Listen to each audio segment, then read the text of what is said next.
لیکن استغفار ایسی ہے کہ استغفار زیادہ تر لوگ استغفار ہی کرتے ہیں۔ استغفار کا مطلب کیا ہے؟ گناہ آپ سے ہو گیا، اب اللہ تعالیٰ کی بارگاہ میں کرے یا اللہ ہم سے گناہ ہو گیا ہمیں معاف کر دے، یا اللہ ہم سے گناہ ہو گیا ہمیں معاف کر دے۔ یہ توبہ نہیں ہے، یہ استغفار ہے، اور ہم لوگ سمجھتے ہیں اسی کو توبہ ہے، ہم لوگ سمجھتے ہیں یہی توبہ ہے۔ یہ توبہ نہیں ہے، یہ استغفار ہے۔ توبہ کا معنی ہوتا ہے شرمندگی، ندامت، گناہوں سے اس طریقے سے آپ شرمندہ ہو کر کے اللہ تعالیٰ کی بارگاہ میں آپ رجوع کرتے ہیں کہ اب دوبارہ وہ گناہوں کا خیال بھی آپ کے دل میں نہ آئے۔ گناہ کرنا تو بہت دور کی بات ہے، گناہوں کا خیال تک آپ کے دل میں نہ آئے، اس کو حقیقت میں خالص توبہ کہتے ہیں۔ جب کسی کو توبہ کی توفیق مل جاتی ہے، کوئی بندہ توبہ کرتا ہے تو پھر دوبارہ گناہوں کی طرف رجوع کرتا ہی نہیں ہے۔ اور استغفار کرنے کے بعد کیا ہوتا ہے؟ اللہ تعالیٰ گناہوں کو تو معاف کر دیتا ہے۔ استغفار کی بھی بڑی فضیلت آئی ہے، حدیث میں آیا ہے حضور صلی اللہ علیہ وسلم 70 سے زائد مرتبہ استغفار پڑھا کرتے تھے، حالانکہ حضور صلی اللہ علیہ وسلم گناہوں سے معصوم ہیں، خطاؤں سے پاک ہیں، آپ اس کے باوجود 70 بار پڑھا کرتے تھے استغفار۔ اس کا کیا مطلب ہے؟ اپنی امت کو تعلیم دینے کے لیے کہ اے میرے امتیوں سنو، تم سے دن میں گناہ صادر ہوں گے، مہینے میں، سال میں، ہر وقت گناہ صادر ہوا کریں گے، تم لوگ جو ہے استغفار پڑھو گے تو تمہارے سارے گناہوں کو اللہ تعالیٰ کیا کرے گا؟ مٹا دے گا، معاف کر دے گا۔ تو استغفار سے بھی گناہ ختم ہوتا ہے اور توبہ سے بھی گناہ مٹتا ہے۔ لیکن توبہ کے بعد بندہ کیسا ہو جاتا ہے پتہ ہے؟ حدیث میں آیا التائب من الذنب کمن لا ذنب لہ، توبہ کرنے والا بندہ ایسا ہے گویا کہ اس نے گناہ کیا ہی نہیں، اور گویا کہ وہ آج ہی ماں کے پیٹ سے جنم لیا، وہ آج ہی ماں کے پیٹ سے جنم لیا، ایسا ہو جاتا ہے جو خالص توبہ کرتا ہے۔ اور استغفار کرنے والے کا گناہ تو مٹ جاتا ہے لیکن وہ وہیں پہ کھڑا رہتا ہے، اب اس کا گناہ اللہ تعالیٰ مٹا دیتا ہے، بخش دیتا ہے، لیکن پھر شیطان اس کو ورگلا کر کے پھر گناہ کرواتا ہے۔ اسی لیے خالص توبہ کریں، اور خالص توبہ کا مطلب ہے اور گناہ نہ ہونا۔ اور استغفار صرف کافی نہیں ہے، استغفار کے بعد جو ہے آپ توبہ بھی کریں۔ تو دوستو یہ پہلی آیت کا ہم نے توضیح اور تشریح کیا ہے، اور ایک آیت جو ہم نے تلاوت کی ہے اس پر آپ کو بتا دیں رمضان کے حوالے سے۔ یہ رمضان کا مہینہ ہمارے سامنے آ رہا ہے اور 5 دن بعد جو ہے رمضان کا مہینہ ہے، غالباً 23 تاریخ سے پہلا روزہ ہوگا۔ تو دوستو رمضان کے روزوں کے حوالے سے آپ لوگوں کو پتہ ہے بڑی فضیلت ہے۔ رمضان کے مہینے میں حدیث پاک ہے بخاری اور مسلم کی، اذا دخل رمضان فتحت ابواب السماء، جب رمضان کا مہینہ داخل ہوتا ہے تو اللہ تبارک و تعالیٰ آسمان کے دروازے کھول دیتا ہے، جہنم کے دروازے کو بند کر دیتا ہے، وہ سلسلۃ الشیاطین، اور شیاطین کو جنجیروں سے جکڑ دیتا ہے۔ اور رمضان کے مہینے میں جب کوئی بندہ ایک فرض نماز ادا کرتا ہے تو اس کو 70 فرض کے برابر ثواب عطا کرتا ہے، اور جب کوئی ایک نفل ادا کرتا ہے تو اس کو فرض کے برابر ثواب عطا کرتا ہے۔ اتنی بڑی فضیلت ہے، اتنا بڑا مرتبہ ہے رمضان کے مہینے کا۔ اور پھر آیا ہے کہ اللہ تبارک و تعالیٰ ابن آدم کو اس کے ہر اجر کا ثواب عطا کرتا ہے۔ کلو بنی ابن آدم کے ہر اجر کا ثواب اللہ تبارک و تعالیٰ عطا کرتا ہے۔ لیکن اللہ تعالیٰ روزے کے تعلق سے کیا فرماتا ہے؟ الصوم لی، روزہ میرے لیے ہے اور اس کا بدلہ خود میں ہوں، روزہ میرے لیے ہے اور اس کا بدلہ خود میں ہی دوں گا۔ دوستو جو تو سارے ثواب کا، سارے اجر کا ثواب اللہ تعالیٰ خود ہی عطا کرتا ہے، لیکن روزے کو اپنے ساتھ خاص کیوں کیا؟ علماء کرام فرماتے ہیں کہ نماز، روزہ، حج، زکوٰۃ، روزے کے علاوہ نماز ہے، زکوٰۃ ہے، صدقہ، خیرات اور دوسری چیزوں میں ریاکاری پائی جاتی ہے۔ کہیں نہ کہیں بندے کو شیطان جو ہے ریاکاری میں مبتلا کر سکتا ہے، لیکن روزہ ایک ایسی خالص عبادت ہے کہ اس کو کوئی ریاکاری میں شامل کر ہی نہیں سکتا ہے، اس میں ریاکاری آ ہی نہیں سکتی ہے۔ اسی لیے اللہ تبارک و تعالیٰ نے اپنے ساتھ خاص فرمایا کہ الصوم لی وانا اجزی بہ، کہ روزہ خاص میرے لیے ہے اور اس کا بدلہ خود میں دوں۔ اور آپ کو بتاؤں کہ رمضان میں بندہ جب افطار کرتا ہے، سحری کرتا ہے، اس کا ثواب اللہ تعالیٰ الگ سے دیتا ہے، افطار کرتا ہے اس کا ثواب الگ سے دیتا ہے، اور پھر جو دوسروں کو سحری کراتا ہے اس کا ثواب الگ سے دیتا ہے۔ حدیث پاک میں آیا ہے، اے صحابیوں، حضور صلی اللہ علیہ وسلم فرماتے ہیں اے میرے صحابیوں، تم لوگ افطاری کراؤ دوسروں کو، روزے داروں کو، بھلے ہی کھجور کے ٹکڑے سے ہو، وہی ٹکڑا تمہارے لیے جہنم سے آزادی کا پروانہ بنے گا۔ اور بھلے ہی اب صحابہ کرام نے عرض کیا یا رسول اللہ اگر ہمارے پاس کھجور نہ ہو تو حضور صلی اللہ علیہ وسلم نے فرمایا کہ پانی کے ایک گھونٹ ہی سے کرا دو وہی تمہارے لیے کافی ہو۔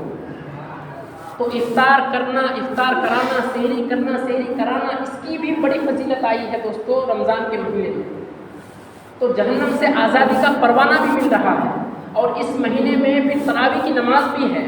اور آپ کو پتہ ہے کہ حضور صلی اللہ تعالیٰ علیہ وسلم نے بخاری شریف کی حدیث سے فرمایا من قام رمضان ایمانا واحتسابا غفر له ما تقدم من ذنبه، جس نے ایمان اور احتساب کے ساتھ رمضان کے مہینے میں قیام فرمایا اللہ تعالیٰ اس کے اگلے اور پچھلے گناہوں کو معاف کر دیتا ہے۔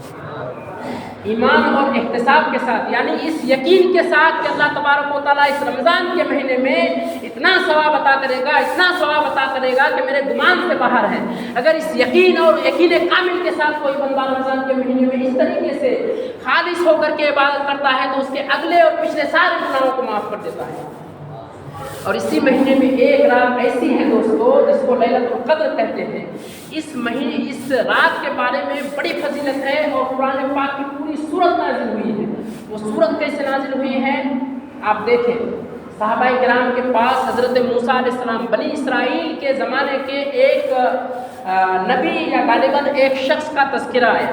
وہ شخص دن بھر روزہ رکھتے تھے اور دن بھر جہاد کرتے تھے، اور اپنے کاندھوں سے کبھی بھی ہتھیار نہیں اتارتے تھے، ہمیشہ اللہ کے لیے وہ تلوار اٹھائے رہتے تھے اور ہمیشہ مجاہدہ کرتے تھے، جہاد کرتے رہتے تھے اور اللہ کے لیے ہمیشہ چلتے رہتے تھے۔ حضور صلی اللہ علیہ وسلم نے صحابہ کرام کے پاس اس شخص کا جب تذکرہ کیا نا تو صحابہ کرام پوچھ رہے یا رسول اللہ پہلے کے لوگوں کی عمریں تو بہت زیادہ ہوا کرتی تھی اور ہم لوگوں کی عمریں بہت کم ہے، تو ہم کیسے اس بندے کے ثواب کو پہنچ سکتے ہیں؟ اور وہ بندہ رات دن اللہ تعالیٰ کی عبادت میں مشغول رہا، جہاد کرتا رہا، روزہ رکھتا رہا، ہم کیا اس کی عبادت کو پہنچ سکتے ہیں؟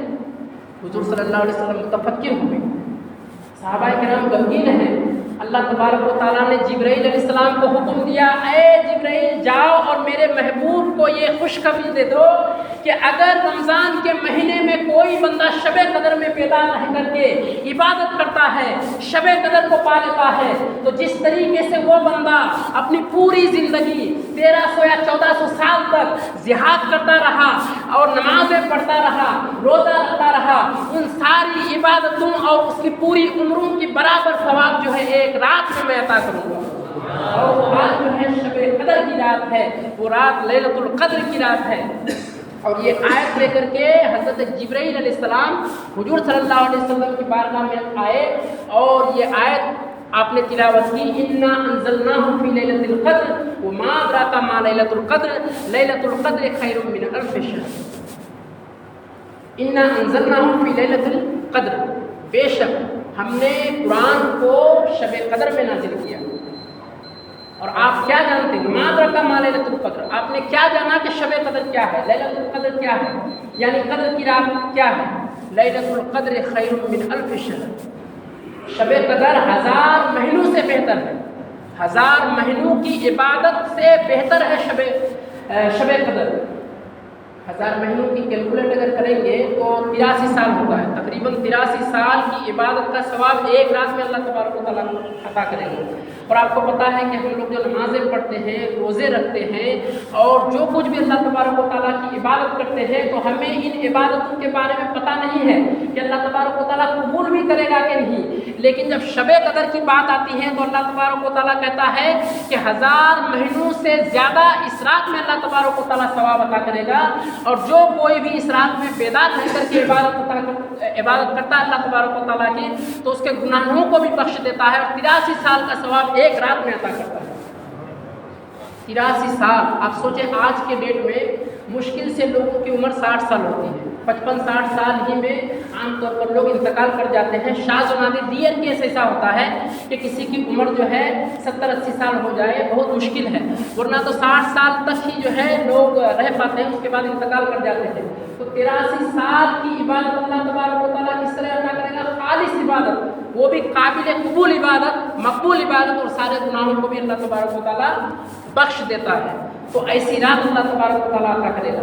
تو اس رات کے لیے کیا کرتے تھے حضور صلی اللہ علیہ وسلم؟ حضرت عائشہ صدیقہ رضی اللہ تعالیٰ عنہ فرماتی ہیں کہ پورے رمضان کے مہینے میں جو طاق راتیں ہیں اس میں خاص طور پر صحابہ کرام بیدار رہتے تھے اور حضور صلی اللہ علیہ وسلم شب قدر کو تلاش کرتے تھے۔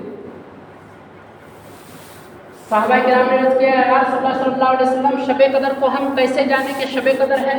حضور صلی اللہ علیہ وسلم نے کہا کہ شروع کے 10 راتوں میں ہم نے شب قدر کو تلاش کیا نہیں پایا، بیچ کے 10 راتوں میں ہم نے شب قدر کو تلاش کیا نہیں پایا، آخر کے 10 راتوں میں ہم نے شب قدر کو تلاش کیا تو پا لیا۔ اے صحابیوں سنو، تم لوگ آخر کے 10 راتوں میں شب قدر کو تلاش کرو۔ آخر کے 10 راتوں میں یعنی طاق راتوں میں، آخر میں طاق راتیں کون کون سے ہیں؟ 21 ہیں، 23 ہے، 25 ہے، 27 ہے اور 29 ہے، ان طاق راتوں میں۔ لیکن جمہور علماء کا، عام طور پر جو جمہور علماء ہیں، زیادہ تر جو علماء کرام گئے ہیں وہ اس بات کے قائل ہیں کہ 27ویں تاریخ کو شب قدر ہے۔ زیادہ تر شب قدر جو پائی گئی ہے 27ویں تاریخ کو ہی پائی گئی ہے، اور یہی عام طور پر ہم لوگ ہندوستان میں بھی کرتے ہیں کہ 27ویں تاریخ کو ہم لوگ عام طور پر بیدار رہتے ہیں اور اللہ تبارک و تعالیٰ کی عبادت کرتے ہیں اور شب قدر کو پانے کی کوشش کرتے ہیں۔ تو دوستو، اگر شب قدر کو کوئی پا لے بندہ، ایک تو سنت حضور صلی اللہ علیہ وسلم کی یہ ہے کہ آپ شب قدر کو تلاش کریں طاق راتوں میں، اور ایک یہ ہے کہ علماء کرام نے فرمایا کہ 27 تاریخ کو، تو ہم 27 تاریخ کو بھی بیدار رہ کر کے عبادت کریں اور حضور صلی اللہ علیہ وسلم کی سنت پر بھی عمل کریں کہ طاق راتیں جتنی ہیں اس میں آپ بیدار ہیں، اس میں بیدار رہ کر کے عبادت کریں۔ یوں تو رمضان کا پورا مہینہ عبادت کے لیے ہے کہ اگر آپ نفل پڑھتے ہیں تو فرض کے برابر ثواب ملتا ہے، اور فرض پڑھتے ہیں تو 70 فرائض کے برابر ثواب ملتا ہے۔ تو اس حساب سے دوستو ہمیں تو چاہیے کہ رمضان کے ہر رات میں اللہ کی خوب خوب عبادت کریں، لیکن یہ کہ خاص طور پر طاق راتوں میں بیدار رہا کریں اور شب قدر کو تلاش کریں۔ لیکن اگر کسی بندے نے شب قدر کو پا لیا تو اب وہ کیا کرے؟ حضرت عائشہ صدیقہ رضی اللہ تعالیٰ عنہ کی حدیث ہے، حضور صلی اللہ علیہ وسلم سے دریافت کرتے ہیں یا رسول اللہ یا حبیب اللہ صلی اللہ تعالیٰ علیہ وسلم، اگر ہم نے شب قدر کو تلاش کیا اور پا لیا تو پھر کیا کریں؟ تو حضور صلی اللہ علیہ وسلم نے حضرت عائشہ خاص طور پر یہ فرماتی ہے کہ اگر ہم نے شب قدر کو پا لیا تو ہم اللہ تعالیٰ سے کیا مانگے؟ ایک ہوتا ہے نا کہ شب قدر پالے تو اس میں کوئی خاص چیز مانگی جانی چاہیے، تو حضور صلی اللہ علیہ وسلم سے تعلیم حاصل کر رہے ہیں حضرت عائشہ صدیقہ رضی اللہ تعالیٰ عنہ کہ ہمیں اس رات کیا مانگنی چاہیے اگر ہم شب قدر کو پالے تو حضور صلی اللہ علیہ وسلم نے فرمایا کہ یہ دعا پڑھا کرو، انک تحب العفو فاعف عنی یا کریم، اللہم ان تحب العفو فاعف عنی یا کریم، اس دعا کو مانگا کرو، یعنی اے اللہ تو بہت زیادہ معاف کرنے والا ہے، بہت زیادہ توبہ قبول کرنے والا ہے، میرے گناہوں کو بخش دے، مجھے بھی معاف کر دے، مجھے بھی جو ہے اچھے بندوں میں داخل کرنا۔ تو یہ مانگنے کے لیے خاص طور پر حضور صلی اللہ علیہ وسلم نے حضرت عائشہ صدیقہ رضی اللہ تعالیٰ عنہ کو تاکید فرمایا کہ اگر اس رات کو پالو شب قدر کو تو یہ دعا مانگا کرو کہ اے اللہ مجھے معاف فرما، میرے سارے گناہوں کو معاف فرما۔ تو دوستو ہمیں چاہیے کہ یہ شعبان کا مہینہ ہے، شعبان کے مہینے میں ہم توبہ کریں اللہ تعالیٰ کی بارگاہ میں۔ آپ دیکھتے ہیں، آپ کو ایک مثال دوں اور اپنی گفتگو کو میں سمیٹ دیتا ہوں یہیں پہ۔ ہمارے سامنے حضور جلال الدین بخاری رحمۃ اللہ علیہ کا مزار شریف ہے، ہر دن خدام حضرات جو ہے اس میں پوچھا لگاتے ہیں، بہت سارے بندے اس میں لگے ہوئے ہیں پوچھا لگانے کے لیے، کیوں؟ جیسے اس میں دھول گرد وغیرہ گر جاتی ہے، ہر دن جو ہے پوچھا لگاتے ہیں، کس لیے؟ صاف کرنے کے لیے دھول۔ اسی طریقے سے ہم لوگوں کو جو اللہ تبارک و تعالیٰ نے ایک دل عطا کیا ہے، اس میں بھی گندگی آتی ہے، اس میں بھی میل آتا ہے، اس میں بھی دھول جم جاتی ہے۔ ہمارے آپس میں رشتہ دار ہیں، رشتہ داروں میں آپس میں انبن ہو جاتی ہے، ہمارے دل میں کینہ پیدا ہو جاتا ہے، بغض پیدا ہو جاتا ہے، ہمارے کسی فعل کو، ہم نے کوئی کام کیا آپ کو اچھا نہیں لگا، آپ کے دل میں کوئی بات کھٹکا، آپ کے دل میں ایک بغض پیدا ہوا، کینہ پیدا ہوا، حسد پیدا ہو گیا کسی وجہ سے، تو ان سارے چیزوں کو کیسے صاف کیا جاتا ہے؟ توبہ کے ذریعے سے۔ اللہ تعالیٰ کی بارگاہ میں توبہ کریں آپ کہ اے اللہ، اور آپ کو ایک بات بتا دوں، توبہ کے ساتھ ساتھ اللہ تعالیٰ سارے لوگوں کی توبہ قبول کرتا ہے، لیکن کچھ لوگوں کی توبہ شب قدر میں بھی قبول نہیں فرماتا ہے۔ شعبان کی 15 شعبان کی نصف رات کی فضیلت تو آپ لوگ سماعت کر چکے ہیں، اس رات بھی اللہ تعالیٰ کچھ لوگوں کی توبہ قبول نہیں کرتا ہے۔ اسی طریقے سے شب قدر میں پورے رمضان میں کچھ لوگوں کی توبہ قبول نہیں کرتا ہے۔ پتہ ہے وہ کون لوگ ہیں؟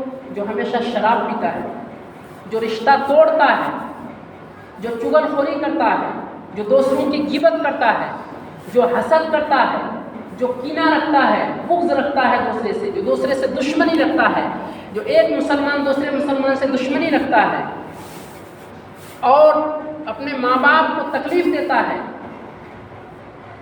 ایسے لوگوں کی اللہ تبارک و تعالیٰ کتنی ہی عبادت کرے، رات رات بھر بیدار رہے، توبہ کرے، اللہ تعالیٰ ایسے بندوں کی توبہ قبول نہیں کرتا ہے، ایسے لوگوں کی عبادت قبول نہیں کرتا ہے۔ تو دوستو ہمیں چاہیے کہ سب سے پہلے ہم اپنے دل میں جھانکیں کہ ہمارے دل میں کیا ہے۔ ہر آدمی اپنے آپ کو بہتر جانتا ہے کہ وہ کیسا ہے، کس طرح سے ہے۔ تو اپنے دل میں جھانکیں کہ ہمارے دل میں کیا ہے، کیا برائیاں ہیں، ان سارے برائیوں سے آپ خود کو پاک صاف کر لیں، کیونکہ رمضان کا مہینہ آ رہا ہے اور حضور صلی اللہ علیہ وسلم کی حدیث ہے کہ کچھ لوگ بھوکے پیاسے رہتے ہیں، لیکن ان لوگوں کے بھوکے پیاسے رہنے سے اللہ تعالیٰ کو کوئی غرض نہیں، کوئی مطلب نہیں۔ کچھ لوگ روزہ رکھ کر کے جھوٹ بولتے ہیں، لیکن ایسے لوگوں کے روزہ رکھنے سے اللہ تعالیٰ کو کوئی مطلب نہیں۔ کچھ لوگ چغل خوری کرتے ہیں روزہ رکھ کر کے، ایسے لوگوں کے روزہ رکھنے سے اللہ تعالیٰ کو کوئی مطلب نہیں ہے۔ کچھ لوگ غیبت کرتے ہیں روزہ رکھ کر کے، ایسے لوگوں کے روزہ رکھنے سے اللہ تعالیٰ کو کوئی مطلب نہیں، کوئی سروکار نہیں۔ تو کیا پتہ چلا دوستو حدیث پاک سے؟ ہمیں یہ پتہ چلا کہ رمضان سے پہلے ہمیں خالص توبہ کرنا چاہیے۔ اسی لیے ہم نے توبہ کی آیت تلاوت کی آپ لوگوں کے سامنے، یا ایھا الذین آمنوا توبوا الی اللہ توبۃ نصوحا۔ اے ایمان والو، اللہ تعالیٰ کی بارگاہ میں خالص توبہ کرو، اور جب کوئی بندہ خالص توبہ کرتا ہے، رمضان کا مہینہ آتا ہے، تو پھر پتہ ہے اس کے لیے کیا مغفرتیں اور کیا رحمتیں آتی ہیں۔ اور رمضان کے مہینے کا ہم لوگ بھرپور استقبال کریں، اور اس رمضان کے مہینے میں ہم سب مل کر کے اپنی مغفرت کروائیں، اپنے اہل و عیال کی مغفرت کروائیں، اپنے خاندان کے جو لوگ گزر گئے ہیں ان کے لیے مغفرت کی دعائیں کریں، ان کے نام پر ایصال ثواب کریں اور ان کو جو ہے ثواب پہنچانے کی کوشش کریں۔ امید کرتا ہوں دوستو کہ ہماری باتیں آپ لوگوں کو اچھی طریقے سے سمجھ میں آ گئی ہوگی۔ اگر کہنے، سننے اور سمجھنے میں کسی طریقے سے قصدن یا سبب غلطی ہوئی ہے تو علل اعلان ہم توبہ کرتے ہیں۔ استغفر اللہ ربی من کل ذنب و اتوب الیہ، اشہد ان لا الہ الا اللہ و اشہد ان محمدا عبدہ و رسولہ۔ اللہ تبارک و تعالیٰ کہنے اور سننے سے زیادہ عمل کرنے کی توفیق و رفیق عطا فرمائیں۔ اگر حیات رہی تو انشاءاللہ پھر کبھی آپ لوگوں کے سامنے آنے کا موقع ملے گا۔ السلام علیکم۔